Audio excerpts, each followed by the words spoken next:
to your go-to Detroit Pistons podcast, The Pistons Pulse, co-hosted by me, Bryce Simon of Motor City Hoops. And Omari Sacco for the second Pistons beat writer for the Detroit Free Press. And of course, we're always blessed to be joined by our producer, Wes Davenport. Make sure you are listening to Wes and Blake Silverman over on the Detroit Bad Boys YouTube channel. They do a great job covering the Pistons all year round. I'm sure they'll have great off-season content as well, along with all of the other great Pistons content creators out there. But make sure you are subscribed to the Detroit Free Press, taking in all of O2's work, and the Motor City Hoops Substack, which is absolutely free for any subscriber, where we will have content coming out over there as well throughout the offseason. O2, the season is over. We were joking before, not really joking, but just saying, like, we've been so used to having basketball for so long now, and this playoff run went so far into this that it hit us out of nowhere that all of a sudden, no more games to talk about. Like, we are truly into the offseason now. Yeah, especially just with the crazy pace of the playoffs, where you're playing like every other day for 3 weeks. Ever since game 3 of the Magic series, which was April 25th, it's been a game every other day. So yeah, it's just weird leaving the arena last night and realizing that's it until October. And it's weird waking up this morning and, essentially just being free from that grind. Like you're just so in the moment, I think, when you're covering the season, that it just feels weird now. It's like, wow, there's no Pistons basketball until October. Which sucks, right? Because this was easily the most enjoyable season I think either of us, I've seen from this team and a lot of fans in a long time. And I know it ended on a bad note, but what a season. 60 wins. You not only snap your 18-year-long drought before the playoff win, but, come within 4 quarters of making the Eastern Conference Finals. So it's going to take a while, I think, to kind of get beyond this point and process everything, especially for the actual team. But whirlwind of a year, a lot that we absolutely could not have predicted at this point a year ago. The Wakanda dude. Wow. What up, though, everyone? Dogs in the Cut says, thank goodness for the great Pistons Pulse postseason content. Who else thinks we should let Jalen Duren walk in free agency? YouTube user says it's time to draft an offseason. MGO Blue 7 says time to team Asar and Duren.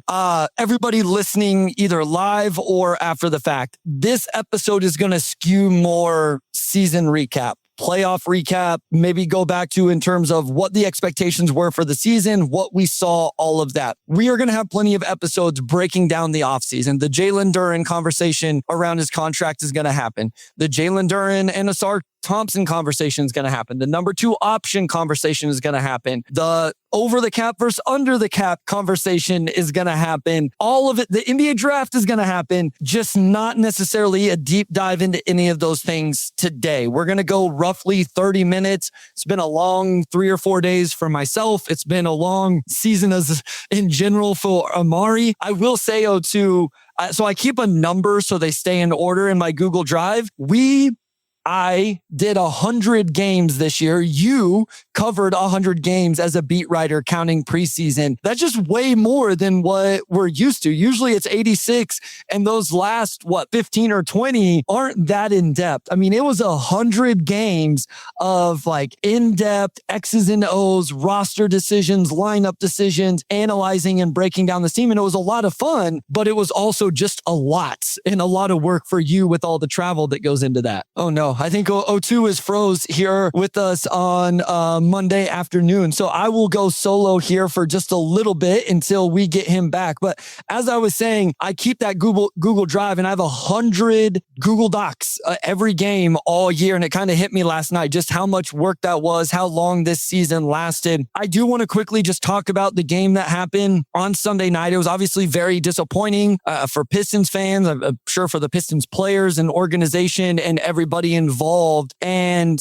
listen, I've said it on multiple spots now. If you would have told me the Pistons were going to lose by 25 or 30, I wouldn't have believed it, but I would have thought the score was going to be like 95-70, where the offense just was not able to hold up whatsoever. But the defense at least showed up at home in a game 7, and that was just not the case. And so that was really frustrating to watch and see. As people are saying here in the chat, terrible weather in Detroit right now. O2 could have lost power. Weather I just had is probably in Detroit now. So we'll figure it out. But I will go solo. We're already live, so I will rock with this, even if we can't get O2 back here in a little bit. We actually discussed maybe going for a short amount of time later in the week as well. So we'll see how all that plays out, but just not a great performance. I think we all know that. We all understood that. But no, I'm with you, Steven. I don't think anybody would have believed they would lose by 30 in game 7 at home. I just thought if they were going to,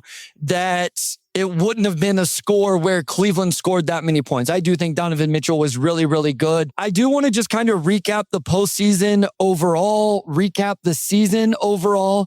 The first thing for me is, and I've brought this up even going into the series, is not moving the goalpost for this team too much. And so I think that is important. Yes, there are times where the goalpost needs to move, where the expectations can move and you want to achieve something more than maybe what you thought you were going to during the regular season. But I just don't want us to forget where the expectations were coming into the season for this team. I specifically remember talking to O2 and Wes off the podcast, maybe on the podcast as well, in terms of they just can't go backwards. I think for me, it was even if they get to the first round and lose, that I could live with that. Now, once they become the 1 seed, that changes a little bit. That expectation does change when you win 60 games in the regular season and, have the 1 seed. But the fact they got through the first round, they got into the second round, they got into a game 7, no matter how it ended up, to me, I don't think that this season can be a disappointment as a whole. Yes, that individual result, maybe you can point to other games in the series that were disappointing, but for me, I'm not going to be able to look back on the 2025-2026 season for the Pistons and be disappointed. And so Steven brings up, was the 1 seed fake though? I don't think so. You went to 7 games with the Cleveland Cavaliers, who was a preseason top 1 or 2 seed in the East. I think there's things to evaluate right now in terms of what they were able to do in the regular season and then what they were able to do in the postseason. I think that's a big part of this offseason for Trajan Langdon and the organization, but I don't think they lucked their way into 60 wins. I don't think this was a fake 1 seed. I also bring this up even about the first round series that went 7 games against the Magic. Detroit went 3-0. I'm sorry, Steven. I don't think you can just go, oh, you lost. I don't think 1 game is the end all be all. And if other people feel that way, I'm okay with that. But even in the Magic series, my point has been that they went 3-0 against the 8-seeded Magic. Whenever an injury happened to Orlando, which is what they dealt with all year, which is why they were an 8 seed, Detroit beat them 3-0 in that series. And again, that's a team that's all in right now. Cleveland is a team that's all in right now. So where I'm at with this Detroit team is I go back to the deadline, and my take at the deadline was I do wish they would have done something a little more aggressive. I don't think they should have made the all-in move. I don't think that they should have traded a bunch of draft capital and all of that. I do think maybe, I don't know this, I don't have the intel to know, that maybe there was an opportunity to split the difference between what they did and making an all-in move, going and getting some sort of guy that could really score the basketball, that could really take the load off of Cade Cunningham if Jalen Duren wasn't able to be the number 2 option, or if Tobias Harris wasn't able to do it for an extended amount of time. And I think that's what we saw from Tobias Harris. And I'm sorry, guys, I'm going to freeze up a couple times. It's a lot harder to follow the chat whenever I'm solo here, and peek behind the curtain. Wes isn't here tonight either. So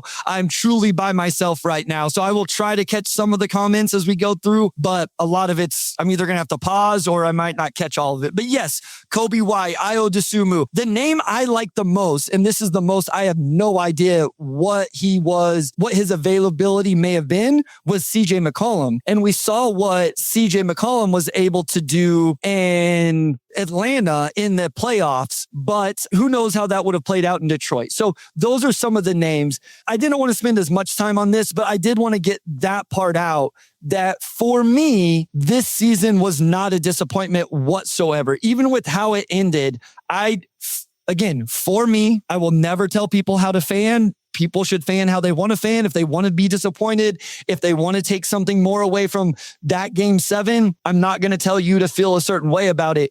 But for me, I think this was a successful season for Detroit where they did build off of what happened 2 years ago. They won 60 games. They were a 1 seed. They ended all of these things like the home playoff losing streak, the series. They finally won a series. And for me, you got a bunch of data collection, right? Think if we only had to go off the regular season with Jalen Duren or the regular season off Jalen Duren and Asar Thompson together, even Cade Cunningham. I think after last postseason, there was a few things we needed to see from Cade Cunningham in terms of the 3-point shooting, the minutes played in terms of his conditioning. I think he needed to improve those things, and he did that in the playoffs. This guy played 41 minutes per game in back-to-back games, 7-game series. Played a ton of minutes in these playoffs. He shot over 40% from 3, even with how bad he shot in game 7 from the 3-point line. Now, I think his big data collection after a phenomenal season where he finished 5th in MVP voting, and for me, rightfully so, that he is top 5, is the turnovers. So Cheryl says hello, and I agree. The season exceeded expectations. For Cade, I think he very much deserved what he got, that regular season award, and we saw everything improve other than the turnovers. And so I do think he's one. That's the big thing for him moving forward. And I don't think that is just a Cade doesn't have space or Cade doesn't have a number 2 option. My frustration with Cade's turnovers in the playoffs were how many passes he got deflected. There was one last night where, can't remember, somebody fell down. I think it was Jarrett Allen. I think they had put 2 on the ball or whatever. Jarrett Allen falls down. Cade tries to make a pass and Strus just deflects it. I mean, go back to the sideline out of bounds play in game 3. You guys can correct me if I'm wrong. But yeah, as Will Smith says, he can be lackadaisical as a passer and as a ball handler at times. And so that's my thing with Cade Cunningham. I'd like for him to go look at those turnovers and say, okay, how can I fix these specific ones? All of these ones where the pass is leaving my hands and the on-ball defender is deflecting it, right? Because they're going to put 2 on Cade Cunningham. Teams are going to do that. Even if they have a number 2 option like Trey Murphy or Michael Porter Jr. or Lauri Markkanen or whoever, all of these names we're going to talk about all summer, those type of things are still going to happen. So he has to be able to make those passes. But overall, the usage he took on the offensive end throughout the playoffs, let alone the regular season, the minutes he played and the defense he plays and the impact he makes on that end of the floor. I think if there was any questions about Cade being the guy on a championship team, I just don't think it's a question I haven't had for a while. I would be interested to know if anybody still has those questions. And if they do, why? Why would they still have those questions? I want to continue to go through the roster. I'm just going to go by points per game in the playoffs, guys. Like, that's just the easiest way for me to do it under the current circumstances here. If you're just joining us, O2 was with me for 5 minutes, and then I'm not sure if he lost power. Hopefully he's okay. I know there was some weather issues in the Detroit area. He's tried to join a couple different times unsuccessfully. He is here. Are you there, O2? Yeah, I'm on my hotspot. As anybody in Michigan or in Detroit could attest to, it's severely thunderstorming outside. So my Wi-Fi is completely out. So hopefully this hotspot holds up. I'll just have to bail on it. Okay, real quick. I was just talking about Cade Cunningham. Give your thoughts on Cade, just the regular season, playoffs, what you saw from him. Yeah, this was what you wanted from Cade this season. You know, game 7 aside, you look at the extent that he stepped up in the playoffs, right? I mean, he's averaging 30 points. His efficiency is off the charts. He's defending.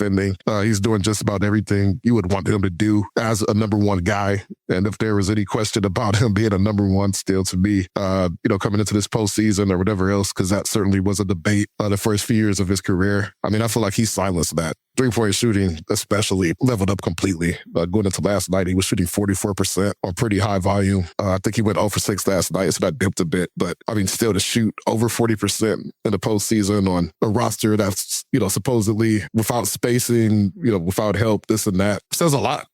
He got better as the season went on. I mean, he had to collapse long late and then to come back and do that. I think it's just extremely impressive. He certainly made his case as a top 5 player, I think, currently in the league. All right, I want to go through the rest of the roster here, especially while we have you, and I need a drink of water because I monologued for about 10 minutes there, and I'm not used to that. So Tobias Harris, listen, the end of this playoff run, it felt like he just kind of ran out of legs. You know what I mean? Like he gave everything he had. He stood up whenever this team really needed a number 2 option to stand up and performed quite well. But over the last 3 or 4, wasn't able to kind of continue to have those type of games. What were your thoughts on Tobias Harris through this playoffs and even his regular season, if you want to touch on that just a little bit? Yeah, I mean, it seems like he just kind of ran out of steam at the end to go from scoring 20 plus and pretty good efficiency 8 games in a row to, I saw he was something like 12 of 36 over his last 3 games and averaged more shots than points. And especially in game 7, it just seems like he didn't have his legs and, they were asking him to do a lot and, he did it to the best of his ability until those last 3 games or so. But this was a pretty vintage Tobias Harris season overall. And just in general, what he did over the course of that 2-year deal to help stabilize this team, I think can't be understated. For him to step up and become that secondary guy, help the Pistons dig out of that 3-1 hold and then go up 2-0 against the Cleveland Cavaliers. I mean, they won 5 straight playoff games at one point. He was crucial in that. So definitely got to give Tobias his flowers. He's an unrestricted free agent. If he resigns, if he signs elsewhere, remains to be seen. But he absolutely did everything I think you could ask for him in the playoffs and just in the last 2 seasons in general. Yeah, I mean, I think that run up until the last 4, and I will give the numbers for the last 4 games. He averaged 10 points on, well, I just lost it. The efficiency was way down for him as well in those last 4 games. After, like you said, he scored 21 or 20 plus in 10 games leading up to that. So he just wasn't able to continue the efficiency. The 3-point shooting, he was 3 of, I think, 16 or something like that from the 3-point line. But I don't think that they would have got to where they did without Tobias Harris. I think we all know that. Thank you, Downtown Deuce. Yes, hit the like button if you're here.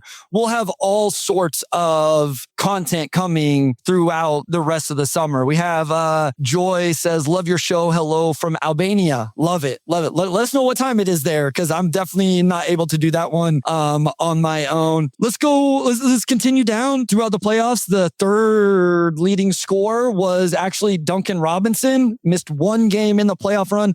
Duncan shot 46% from 3, Omari, in this playoff run. I will reference this going back to the start of the year. Somebody asked me to name the top 5 most important Pistons this season, and I felt the need to get Duncan Robinson at number 5 because I don't think people were appreciating enough how important he was going to be for this team. I thought that showed out in the regular season. I also thought it showed out in these playoffs. Yeah, Dunk is another guy that stepped up. Just the 3-point shooting was massive all throughout the playoffs. But he also brought it defensively, right? Like, I think, as we talked about it on this pod, you're always going to give something up with him there. But as far as just him being in the passing lanes, just being in the right spots in general, like he's a 6'7" guy that, I feel like can play up to his size, which is still key for that starting 5 working because they don't have anybody smaller than 6'6", right? If Cade and Asar are your smallest guys in the starting lineup, I think it's hard to pick it apart. And I would say I feel like as the series went on in Cleveland and they continue to isolate him and Tobias and hard to begin to win some of those battles. Maybe it began to skew the other way. But yeah, I mean, Duncan, he has like a non-guaranteed 3-year deal, right? Like partially guaranteed next season. He did everything that they needed from him. You really can't ask much more than 46% from 3. Just the effort and execution he gave defensively, the hustle, everything else. He was pretty critical to him. I want to go to Jalen Duren next. And I want to actually start with this. I don't want us to forget the regular season that Jalen Duren had because I think it is easy to do that. I think it's easy for people to look at this playoffs and go, what was Trajan even thinking? Like, he should have known there was no chance this team had enough offensive firepower or was going to be good enough. And like, I even brought this up. I was over with, on the Kevin O'Connor show earlier. Guys, go check that out. We talked Pistons draft, a whole bunch of stuff. And I did bring up the point, like, you can't say Jalen Duren was an all-star, Jalen Duren was a potential all-NBA player, and then also completely critique Trajan Langdon for not wanting to see this play out. You know what I mean, O2? Yeah. And I think it's been lost a little bit how good he was in the regular season. The regular season he was putting together, and it wasn't just the numbers, it's how he was doing it. It was the usage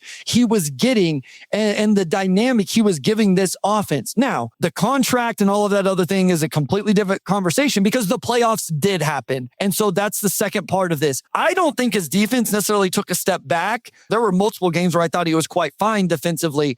The offense obviously did 0-2. And then I think the bigger thing for me was I don't think he went back to doing the big man things. You know what I mean? Like he wasn't able to go back and just catch lobs and grab a bunch of offensive rebounds and putbacks and those type of things either. It was just a real struggle for him through other than maybe 2 or 3 games that were decent games from him. Yeah, it just seemed like he was doing too much thinking and not enough playing. To your point, it's like, okay, like you're not winning the ISO battles. Like, okay, like there's always something you could do as a big man, especially when some of your best traits and pretty much what you feasted on entirely until like this season essentially were lobs, offensive rebounds, putbacks, defensive rebounds, all that type of stuff. I think there's a need for him to simplify and get back to basics. And we saw it here and there, but it felt like he was just in his head.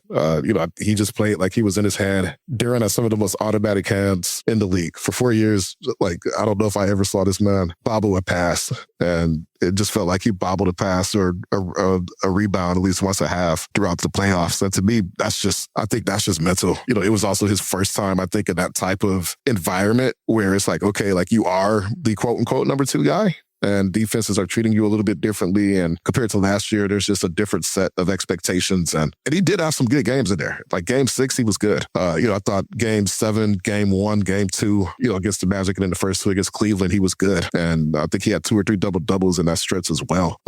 Game 6, it seemed like he finally just began to play. And, he was attacking Jared Allen off the dribble and just kind of finding his spots. And that was closer to what we saw during the regular season. So I think it was just a reminder again that growth is not linear. I think Jalen Duran was much better in the regular season than anybody would have guessed. And that's why he was number 2 in most improved player voting, right? Because people didn't have him pegged as a guy who was going to come in and give you 20 and 11 and become an all-star.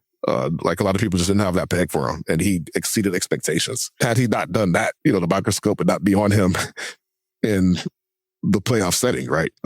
He played himself into those expectations and then he did not live up to them. But I think it's 2 sides to the puzzle, right? And I don't think you discount what he did during the regular season because he had a bad playoffs because, guys, it's not bad playoffs sometimes. It happens.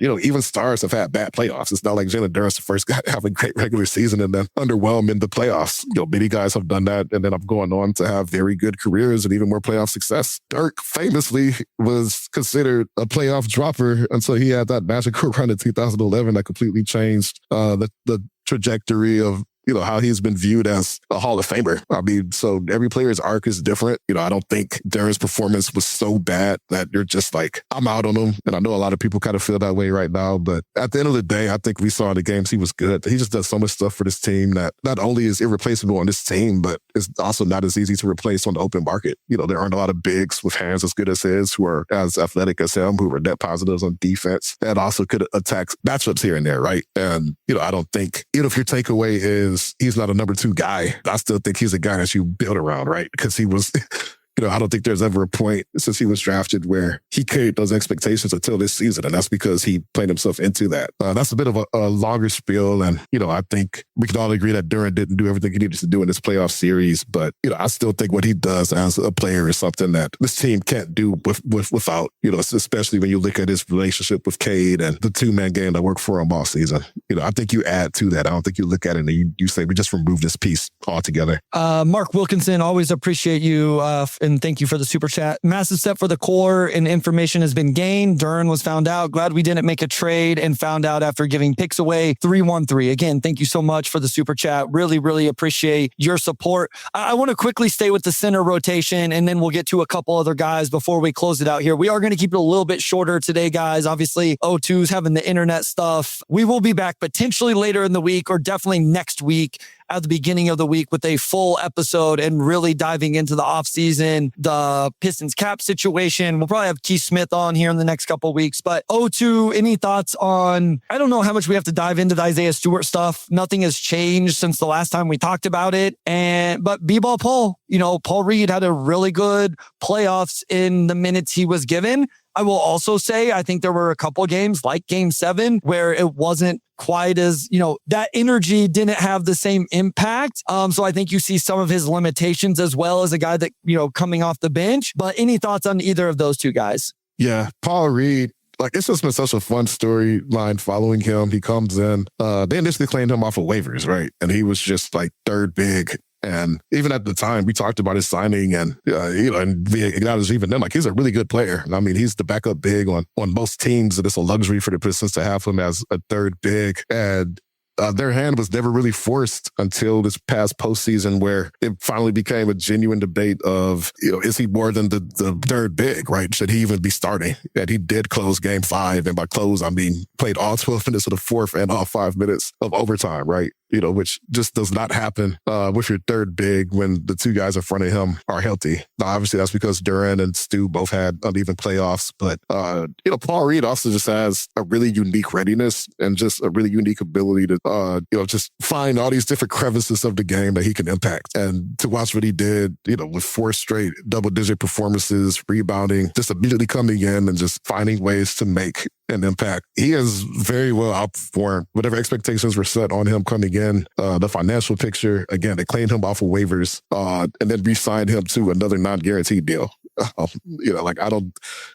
going into next season, I don't even think that's fully guaranteed, right? Which is just, it's just some of the trades and criticism also to me are surprising because, again, he got Paul Reed off of waivers and this guy was in talks to start a playoff game. So that's, convos we'll have later, but Paul Reed was awesome for him. The playoffs were the first time where he was no longer a luxury, right? It's if we don't play this guy, we're just not going to win. Yeah. I mean, we said it all year. He was probably the best third big in the NBA, always ready to go. I will listen to, hey, this guy's a legitimate backup big in the league. For whatever reason, you found yourself going into next season where Paul Reed was the number 2 big, I think most fans would feel comfortable with that. I would be okay with that.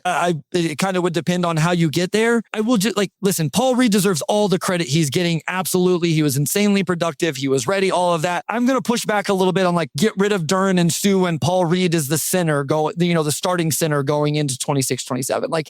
I think he's really, really good in the role that we saw in the playoffs. And I think he can be as good as it gets in that role. I think you start pushing him into something that's aggressively above that. And I don't know that you get the same type of production. So again, he's a guy we'll talk about all offseason because all of a sudden that center position is a main talking point for this team when it didn't seem like it was going to be going into the playoffs. I want to get to 2 more guys before we get out of here. Asar Thompson, I mean, my big takeaway is outside of one game, we saw how good he is defensively and what his impact is there, the disruption, all of those things. The only thing I will say is he's got to figure out some of the offense, right? He's just going to have to find some of the offense. That's a bigger picture conversation we'll get into with him and Duran, but we saw we saw a lot throughout the playoffs where his lack of floor spacing and then lack of ability to make the defense pay in some way because of them not guarding him did put a little bit of a hindrance on the Pistons offense in the half court. Yeah, I think this playoff run epitomized everything that Asar Thompson is, right? Kitty, after last night's game, said their adjustment was just, if Asar is near the ball, just get it away from him, because that's how impactful he is as an on-ball guy and in the passing lanes in general. He might be on the other side of the court, and he may just decide, I'm just about to jump. I'm just about to block Jared Allen's jump shot. And he had so many blocks against bigs in this playoff run. The block and stock numbers in general were just insane. And no one else could do what he does. There's just not another perimeter guy who impacts the defensive end the way that Asar does. It's the only thing that can stop him is the whistle. That was true last year, and that was true this year as well. That's the only thing you could do to lessen his defensive impact, because he's going to dominate the game whenever he's out there. Offensively, yeah, we did see some of the same shortcomings. I think the lack of shooting is one thing, and that's baked in, and you kind of understand that. But he's also got to be able to get downhill and attack matches and, get to the line. It just felt like there were a lot of possessions on offense where he had the ball and couldn't make some type of positive play with it, whether it's just getting inside and finishing or drawing some type of contact. And he has a tendency, it feels like, to kind of go around guys rather through. And some of that's the handle. I think those are things he'll work through. And I'm higher on him, sharpening the handle and the finishing than the jumper. Although he did knock down a couple threes too, which I think is worthwhile. If it's the end of the clock and he has no time to think and just pull, there's a good chance it'll go in. He's just such a unique player. I thought it was interesting just to see the wide variety of opinions on him.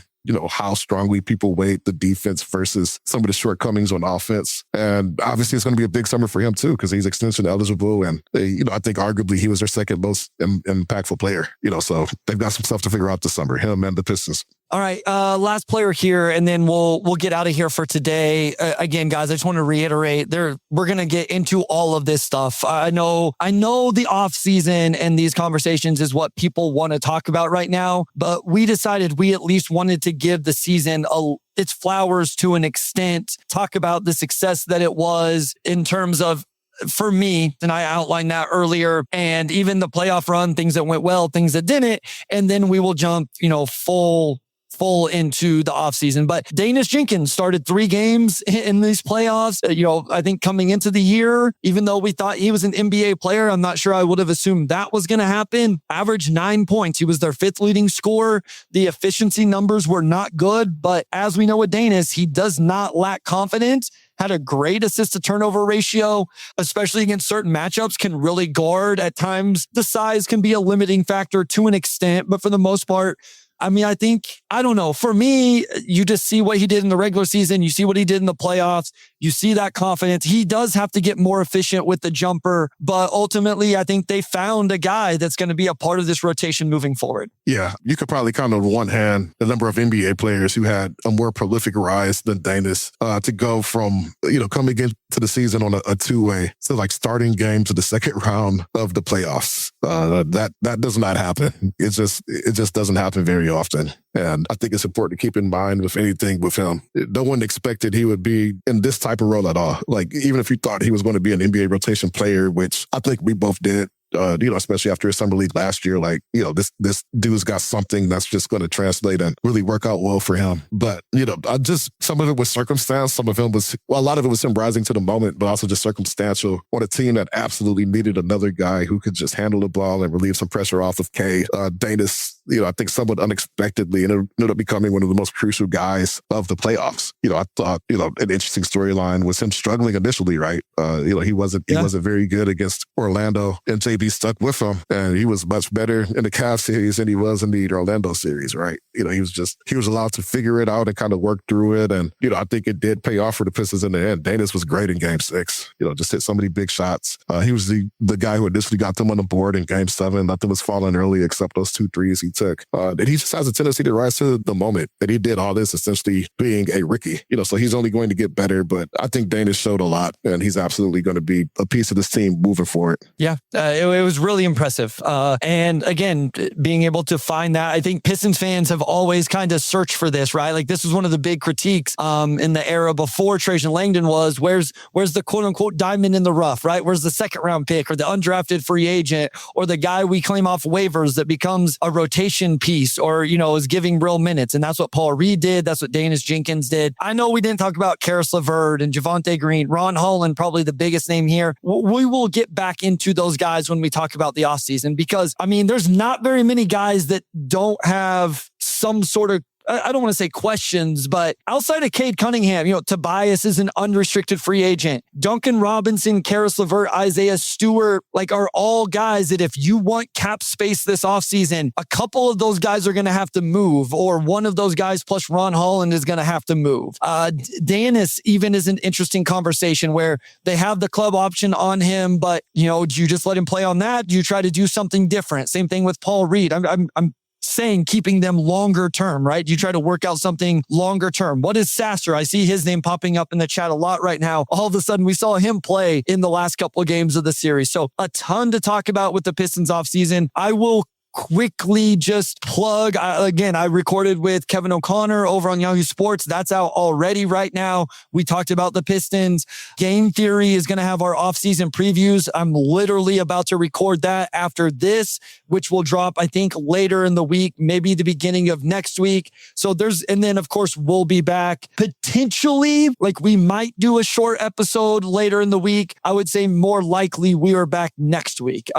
We need Omari to take the day off on Wednesday and celebrate his birthday because he deserves that. He deserves a little time off. So, but anyway, that's all I got, O2. Any other thoughts? This is probably our last chance to recap the season and this playoff run and all of that. I'm sure we'll always reference back to it, but it's always going to be around the context of looking forward now. So any final thoughts? Yeah, no, just truly phenomenal season. Just to see 2 years after 14 wins, right? Like, this season just made that season feel so distant. It's been impressive to see how much they've grown up in 2 years, right? And, just to even be having a lot of the conversations we had in this episode, I think just shows how rapidly they've transformed. And, I think it takes time to kind of adjust to, a team that changes its circumstances that quickly, including for, Trajan, right? And you only get one chance to consolidate once you get to that point. And, you don't get those draft picks back once you trade them in. You don't get those reasonable salaries back once you trade them in. So, for them to forego making that splash February, still get to 60 wins, still clinch the number 1 seed, still get to the second round of the finals and almost make the Eastern Conference Finals. And, it took a team that has already consolidated and already been through all that. A team with one of the most expensive rosters in the league, if not the expensive, to take them to the brink. Yeah, look, this was a crazy year to witness. I think they're in great position going into the summer, and it's going to be a lot of fun just going through everything that's coming up for them because they do have a lot of big existential questions to answer this summer. And I think that consolidation phase has arrived for them, one way or another. So a lot to talk about, but fun season. It'll be fun to see what they do this summer. Yeah. I think they are in good position this offseason. They have all of the means to continue to push this thing forward and improve, but not always easy decisions, like in very important ones that Trajan's going to have to get right. So it's going to be a lot of fun, and we'll get into all of that moving forward. Again, we'll have Keith Smith on at some point as well. Make sure you're looking out for our content. I'm sure O2 people will be reaching out to him to go over and talk about the Pistons offseason with them. Some of those things have come in from me. So follow us over to those places as well. We'll be putting out all of that content. Obviously the Free Press, Motor City Hoops Substack. But again, checking out Downtown Deuce and his content, Detroit Bad Boys, Order of the Blazing Horse, Locked On Pistons, Pistons Talk, all of the great Pistons content creators out there, the ones I'm not remembering right now, Piston Jack, whoever it is, make sure you're taking in all of that. There's plenty of great content to go around. Make sure you're supporting everybody with that. Trajan's press conference tomorrow, so make sure you're following O2 for all of that. I'm sure he'll be tweeting out during that or after that. Probably have an article with it as well. Sorry, don't mean to put work on your plate, O2, but I'm just assuming here. So no, you're right. That's all I got. Take it away, my guy. Yeah, big thanks to our audio producer, Robin Chan, to our editor-in-chief, Dakota Avery Nichols, and big shout out to West Davenport as always. And we'll talk to you all soon.